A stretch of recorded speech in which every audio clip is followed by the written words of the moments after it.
Good everyone, my name is Joshua Osagie and I'm a student of A2Z Limited and I'm learning Python programming, HTML, CSS, JavaScript and Django.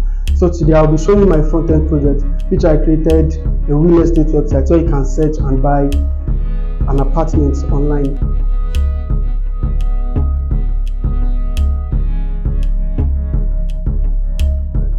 So here's my real estate website.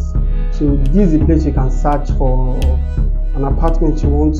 Here's the user, you can log in and log out, and here's the cards. That's the apartment that you want to book. That's you want to book one or more apartments. So here's the landing page that I created. The button and everything is working perfectly.